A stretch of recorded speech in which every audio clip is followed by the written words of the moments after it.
Everyone, welcome back to my channel healer of the ages Hindi Urdu tarot. हमारे इस reading का topic है, क्या आपके पर्सन की लाइफ में कोई और पर्सन है, कोई थर्ड पार्टी है जो उनकी लाइफ में है, जिसके साथ वो इन्वॉल्व हैं या जिसके साथ वो कनेक्टेड हैं। यही हमारे इस रीडिंग का टॉपिक है गाइस। ऑलराइट, हम देखेंगे इस रीडिंग में। ये एक जनरल रीडिंग होगी। अगर आप जो मैसेजेस क्लेम करना चाहते हो या जो आपके सिचुएशन से रेजोनेट कर रहा है, सिर्फ वही मैसेजेस लीजिएगा। Leave the rest guys. ये टाइमलेस रीडिंग है, आप जब चाहें इसको देख सकते हैं, कोई टाइम लिमिट नहीं है। लेट्स सी कि क्या आपके पर्सन की लाइफ में कोई थर्ड पार्टी है, कोई थर्ड पर्सन है राइट नाउ जिसके साथ वो इन्वॉल्व हैं। We have wheel of Fortune.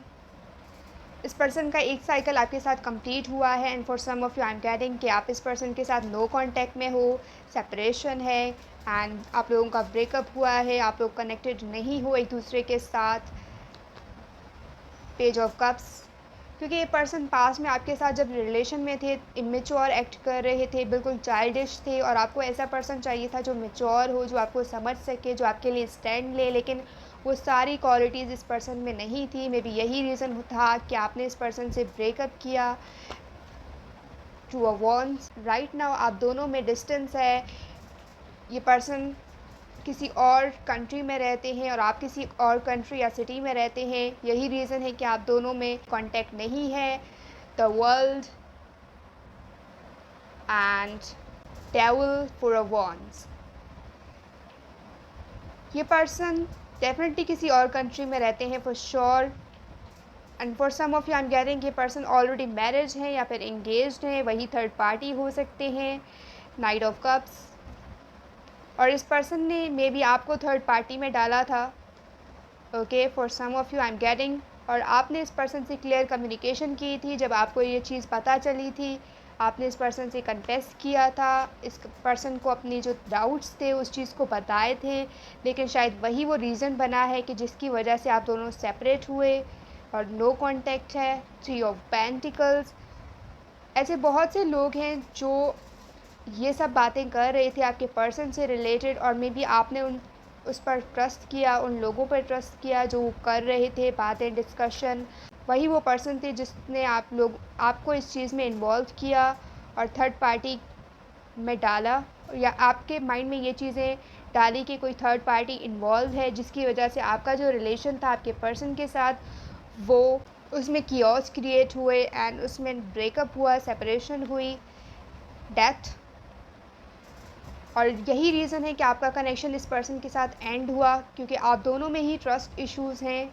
S of cups, आप दोनों ही बहुत ज़्यादा इमोशनल हो। शायद वही वो चीज़ है जिससे दूसरे लोग फ़ायदा उठाते हैं। आप दोनों एक दूसरे से कन्फेस नहीं करते हो, आपके पर्सन होल्ड बैक करते हैं और आप भी होल्ड बैक करते हो अपने इमोशंस को, जो वो फील करते हैं, जो आप फील करते हो। आप दोनों एक दूसरे से शेयर नहीं करते, किसी और फ्रेंड से या थर्ड पार्टी से शेयर करते हो। सो वो चीज़ें वो इन्फ्लुएंस करके आपके पर्सन को बताते हैं। सो इसी वजह से मिसअंडरस्टैंडिंग्स आप दोनों के बीच में क्रिएट हुई हैं। अगर ये पर्सन ऑलरेडी मैरिड है या फिर एंगेज्ड है, सो वही थर्ड पार्टी है जो इस कनेक्शन में राइट नाउ शो हो रही है। राइट नाउ इस कनेक्शन में, इस रीडिंग में जो हो रहा है, दिख रहा है, वो वही है। एस ऑफ कप्स, जिसकी वजह से आप इमोशनली वल्नरेबल फील कर रहे हो। लेकिन जो कोई भी आपके पर्सन है वो अभी तक इस कनेक्शन में स्टक हैं, ऑब्सेस्ड हैं, पोजेसिव हैं, और वो इस कनेक्शन से मूव ऑन नहीं कर पाए हैं, और वो दोबारा से आपके साथ कनेक्शन चाहते हैं। सो कोई थर्ड पार्टी नहीं है। अगर आपके पर्सन सिंगल हैं, सो डेफिनेटली वो इस कनेक्शन में स्टक हैं और आपसे क्लियर कम्युनिकेशन करना चाहते हैं। जो मिसअंडरस्टैंडिंग्स हैं, जो चीज़ें हैं, वो एंड करना चाहते हैं और दोबारा से इस कनेक्शन को इस्टेब्लिश करना चाहते हैं। थ्री ऑफ कप्स, ये पर्सन रीयूनियन के ख्वाब देख रहे हैं एंड जो हार्ट ब्रोकन सिचुएशन है उस चीज़ को एंड करना चाहते हैं, क्योंकि वो उस चीज़ से हैप्पी नहीं है। ये उनके लिए भी पेनफुल पीरियड है एंड आपके लिए भी सेम सिचुएशन है। अब दोनों ही एक दूसरे, जो आप फील करते हो वही आपके पर्सन फील करते हैं। लेकिन प्रॉब्लम ये है कि वो एक्सप्रेस कर रहे हैं, ना वो चीज़ों को क्लियर कर रहे हैं, ना आप एक्सप्रेस कर रहे हो, ना चीज़ों को क्लियर कर रहे हो। सो बहुत ज़्यादा गॉसिप हो रही है इस कनेक्शन को लेकर।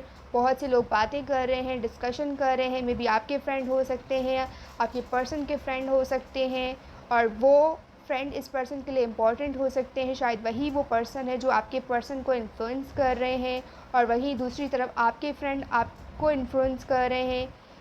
जिसकी वजह से आप रीयूनियन चाहते हो लेकिन कर नहीं रहे हो, और वहीं दूसरी तरफ आपके पर्सन हार्ट ब्रोकन है, 7 ऑफ पेंटिकल्स, क्योंकि इस पर्सन को ऐसा लगता है कि जो कुछ भी उन्होंने इस रिलेशन में इन्वेस्ट किया, जो कुछ भी वर्क किया है उन्होंने इस कनेक्शन में, वो उनको पे ऑफ नहीं करा है, उस चीज़ का रिवॉर्ड उनको नहीं मिला है, उससे सिर्फ उनको दुख, पेन, ये चीज़ें मिली हैं। सो वो राइट नाउ सफ़र कर रहे हैं अपने आप में ही, और उनके जो इमोशंस हैं वो बहुत ज़्यादा वल्नरेबल फील कर रहे हैं right now. Night of pentacles, अगर आप इस पर्सन से चाहते हो कि ये पर्सन आपको कुछ ऑफ़र करें, कमिटमेंट, रिलेशन, सो ये पर्सन उस चीज़ में टाइम ले रहे हैं क्योंकि वो राइट नाउ स्टेबल नहीं है, या उनकी सिचुएशन जो भी है वो स्टेबिलिटी उसमें नहीं है, जिसकी वजह से वो आपकी तरफ मूव नहीं कर पा रहे हैं, रीयूनियन नहीं कर पा रहे हैं। आपके पर्सन है, उस पर्सन के जो करंट सिचुएशन है उसमें बहुत सारा अप्स एंड डाउन है, और ये पर्सन मेजर ट्रांसफॉर्मेशन से गुज़र रहे हैं उनके लाइफ में, जो उनको बहुत ज़्यादा अफेक्ट कर रहा है। और बहुत सी ऐसी चीज़ें हैं इस रिलेशन में जिसने बहुत ज़्यादा इम्पैक्ट इस पर्सन की लाइफ में क्रिएट किया है और इस पर्सन की लाइफ को अप्स एंड डाउन किया है। और वही वो चीज़ें हैं राइट नाउ जो क्योस क्रिएट हुए हैं इस पर्सन की लाइफ में, वो उस चीज़ पे वर्क कर रहे हैं, उस चीज़ को सही करने की कोशिश कर रहे हैं। जो चीज़ें बिगड़ी हैं या जो चीज़ें इस पर्सन की लाइफ में हुई है, इस रिलेशन की वजह से क्रिएट हुई है, वो उस चीज़ को स्टेबल करने की कोशिश कर रहे हैं और अपने इमोशंस को बैलेंस करने की कोशिश कर रहे हैं। मे बी आप 11-11 बहुत ज़्यादा देख रहे हो, सो ये एक आपके लिए साइन है कि उस वक्त आपके पर्सन आपके बारे में सोच रहे हैं। 11-11 या 10-10 ये नंबर आपके लिए इम्पॉर्टेंट है। आपका न्यू बिगनिंग ज़रूर होगा क्योंकि ये पर्सन भी विश कर रहे हैं कि वो दोबारा आपसे मिले, मीटअप करें, आपकी तरफ ट्रैवल करें, और सेम यही आप चाहते हो कि जो आपके पर्सन हैं जो किसी और कंट्री में रहते हैं वो आपकी तरफ ट्रैवल करें और आप दोनों का रीयूनियन हो किसी गैदरिंग में, किसी पार्टी में, और यही आपके पर्सन सोच रहे हैं। लेकिन थर्ड पार्टी कोई नहीं है। अगर आपके पर्सन की ऑलरेडी मैरिड हुई है और इंगेज्ड हैं वो कहीं और, सो वही थर्ड पार्टी है। एंड मे बी इसी तरीके से आपके पर्सन ने आपको भी थर्ड पार्टी में डाला है, अगर वो चीज़ें उन्होंने रिवील नहीं की थी शुरुआत में आपके साथ रिलेशन को बिल्ड करते वक्त। सो आपके पर्सन ने ही आपको थर्ड पार्टी में डाला है क्योंकि वो कनेक्शन आपके साथ फील करते थे। शायद यही रीज़न है कि उन्होंने वो चीज़ें रिवील नहीं करी आपसे, और राइट नाउ खुद भी हार्ट ब्रोकन है एंड आप भी हार्ट ब्रोकन सिचुएशन फेस कर रहे हो आपकी लाइफ में।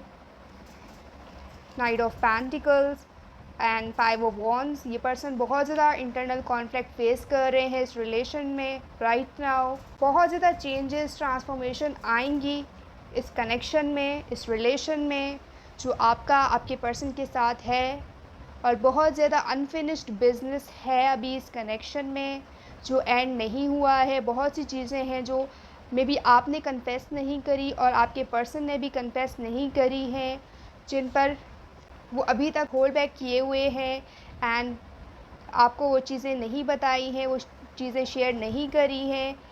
स्कॉर्पियो की एनर्जी है, वो हमेशा अपनी फीलिंग्स को हाइड करते आए हैं, हमेशा मास्क किया हुआ था उन्होंने अपने इमोशंस को, और सेम आपने भी यही किया है इस पर्सन के साथ। नाइट ओके, इतनी ज़्यादा मूवमेंट आप दोनों में ही नहीं थी, बहुत आप लोगों ने टाइम लिया है इस कनेक्शन में। शायद यही वजह है कि चीज़ें आप दोनों के बीच में वर्क नहीं करी। लेट्स सी सम मैसेजेस कि वो क्या मैसेजेस आपको देना चाहते हैं। We have more than friends, so ये आपके फ्रेंड थे पहले, लेकिन ये आपको फ्रेंड से ज़्यादा समझते हैं या फ्रेंड से ज़्यादा कनेक्शन वो आपके साथ फील करते हैं ये person. And we have yes, अगर आपने कोई क्वेश्चन पूछा है रीयूनियन से रिलेटेड, ट्रैवल से रिलेटेड, सो डेफिनेटली आपके पर्सन आपकी तरफ ट्रैवल करेंगे, रीयूनियन करेंगे आपसे। I am ready for some of you, ये पर्सन रेडी हैं दोबारा से इस कनेक्शन को बिल्ड करने के लिए, आपकी तरफ ट्रैवल करने के लिए। I need space, maybe पास में उन्हें स्पेस चाहिए था अपने आप को बिल्ड करने के लिए, अपने आप पे वर्क करने के लिए। And yes okay, yes I am ready, this person is ready to take initiative step towards you. And we have I am not ready, okay, so vice versa हो रहा है। अगर आप रेडी हो तो आपके पर्सन रेडी नहीं थे, अगर आपके पर्सन रेडी हैं तो आप रेडी नहीं हो, सो इसीलिए ये वाइस वर्सा मैसेज आ रहा है यहाँ पे। Take what resonates with you. You are my everything. Okay, so इस पर्सन के लिए आप उनके वर्ल्ड हो, you are everything for this person, और वो हर तरह का कनेक्शन आपके साथ फील करते हैं। You are a whole package for this person. Alright, ये डेफिनेटली आपकी तरफ एक्शन लेंगे जो कोई भी ये पर्सन है। तो इस रीडिंग को क्लेम कीजिएगा अगर आप चाहते हो कि ये पर्सन आपकी तरफ एक्शन ले, आपसे कम्युनिकेट करें।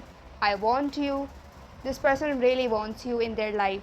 अगर आप इस पर्सन के साथ नो कॉन्टेक्ट में हो, सो ये पर्सन दोबारा से आपको चाहते हैं अपने लाइफ में, आपसे कम्युनिकेट करना चाहते हैं, अपनी फीलिंग्स को एक्सप्रेस करना चाहते हैं। जो अनफिनिश्ड बिजनेस है आप लोगों के बीच में, ये चाहते हैं कि वो चीज़ें ये रिज़ॉल्व करें और चीज़ों को ठीक करें। जो कुछ भी आपके रिलेशन में पास में इश्यूज़ थे उस चीज़ को सॉल्व करें। सो यही थी आपकी रीडिंग गाइस। अगर आप इस रीडिंग को क्लेम करते हैं मुझे कमेंट करके ज़रूर बताइएगा। एंड अगर आपने मेरे चैनल को सब्सक्राइब नहीं किया है सो सब्सक्राइब कीजिएगा। I will see you in the next reading. And one more thing, अगर आपको मेरे साथ पर्सनल रीडिंग्स चाहिए सो इसके लिए आप मुझे कांटेक्ट कर सकते हैं ईमेल एड्रेस पे जो कि गिवन है डिस्क्रिप्शन में। टिकटॉक इंस्टाग्राम का भी लिंक डिस्क्रिप्शन में गिवन है, आप मुझे वहाँ पर भी फॉलो कर सकते हैं डेली शॉर्ट वीडियोज़ के लिए। मैं मिलती हूँ आपको नेक्स्ट रीडिंग में। Bye bye.